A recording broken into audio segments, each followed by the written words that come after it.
Hello बच्चों, चलिए प्रश्न को समझते हैं। ध्वनि के एक छोटे स्रोत को एक रस्सी के किनारे पर बांधकर 1.6 मीटर की त्रिज्या के ऊर्ध्वाधर वृत्त में घुमाया जा रहा है।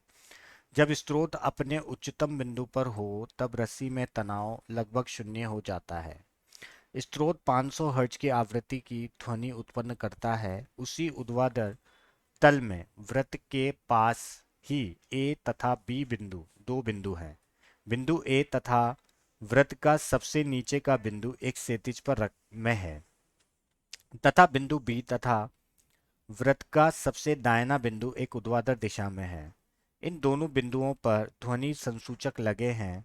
हवा में ध्वनि की चाल 330 मीटर प्रति सेकंड और जी का मान 10 मीटर प्रति सेकंड का वर्ग। स्रोत जिस समय संसूचक बी के ठीक नीचे हो उस समय पर संसूचक किस आवृत्ति के साथ स्रोत की ध्वनि को ग्रहण करेगा। तो सबसे पहले हम यहाँ पर देखेंगे मुख्य अवधारणा। मुख्य अवधारणा में हम बात करेंगे डॉपलर डॉपलर प्रभाव की।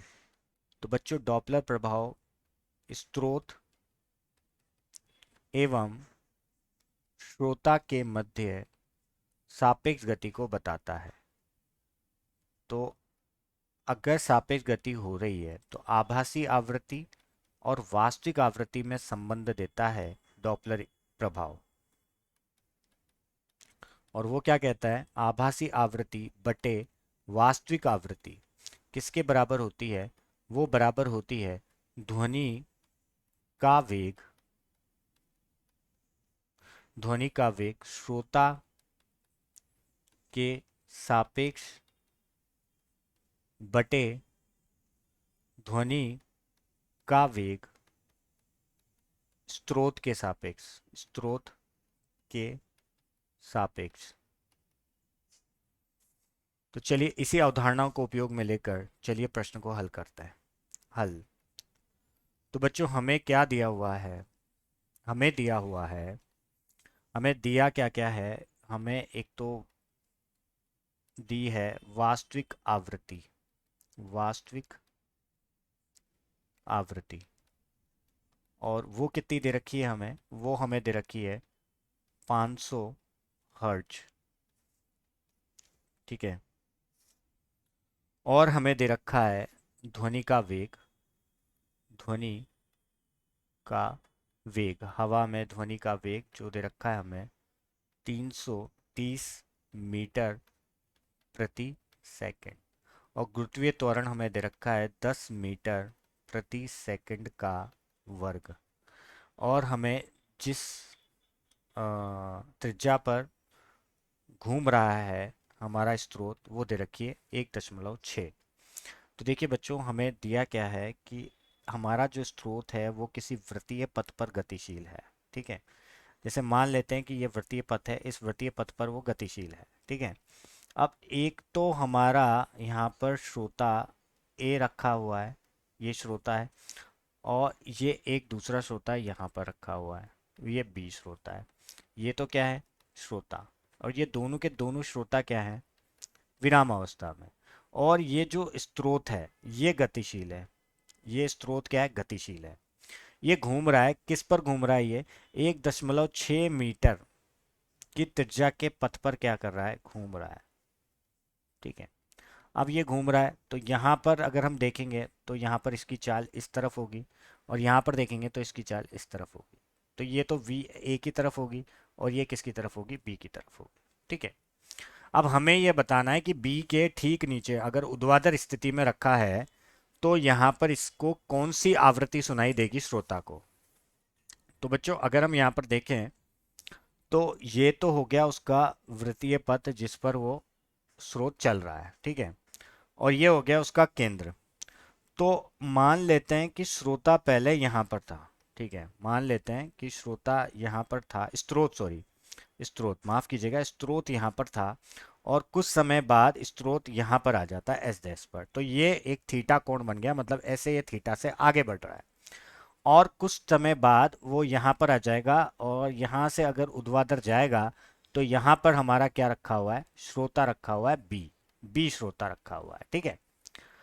तो यहाँ से अगर मैं आपको, अगर हम यहाँ से देखें तो यहाँ पर इसकी जो वेग होगा वो वी एस बी मान लेते हैं, ठीक है बच्चों। तो अगर यहाँ एस से एस डैश पर पहुंच रहा है तो थीटा का कोण यहाँ पर क्या कर रहा है, वो ले रहा है। तो यहाँ से अगर मैं उसका वेग देखूं एस डैश पर, किसका, स्रोत का वेग एस डैश पर, तो क्या हो जाएगा बच्चों, वो होता है, उसका जो सूत्र होता है वो v बराबर दो, क्या होता है, उसका जो सूत्र होता है वो होता है 3 - 2 कॉस थीटा गुणा जी गुणा आर होता है, ठीक है। तो अगर मैं इस थीटा की बात करूं तो जैसे जैसे ये ऊपर बढ़ता जाएगा ये थीटा भी क्या होगा, बढ़ता जाएगा। अगर इस स्थिति में देखें तो इस स्थिति में तो थीटा क्या होगा, शून्य होगा। अगर इस स्थिति पर देखें तो आपको पता लग रहा होगा कि थीटा यहाँ पर कितना हो रहा है, यहाँ पर थीटा हो रहा है 90 डिग्री हो रहा है।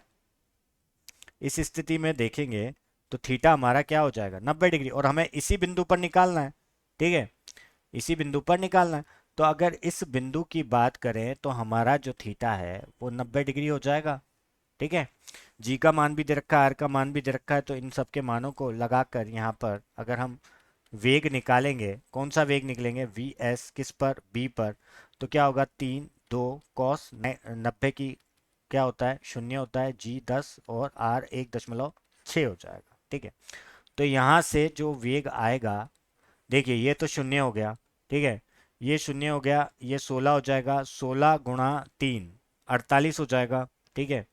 तो 48 का वर्गमूल किसके बराबर आता है, 48 का वर्गमूल होता है 6.928 मीटर प्रति सेकंड के। अब हमें यही तो चाहिए था, ताकि अब हम क्या करेंगे, हमें वेग पता लग गया, ठीक है। हमें यहाँ पर स्रोत जैसे मान लेते हैं, ये स्रोत चलो वैसे ही बना लेते हैं जैसे बना हुआ है हमारे चित्र में, कि हमें मालूम है कि यहाँ पर हमारा इस बिंदु पर स्रोत ऐसे जा रहा है, ठीक है, ये स्रोत हो गया, ठीक है।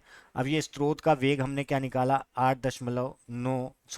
दशमलव कितना निकाला हमने, 6.928 मीटर प्रति सेकंड, ठीक है।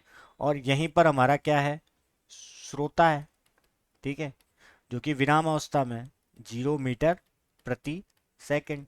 तो यहाँ अगर दोनों के मध्य क्या हो रही है बच्चों, यहाँ पर सापेक्ष गति हो रही है, तो हम यहाँ पर क्या लगा सकते हैं, डॉपलर प्रभाव लगा सकते हैं।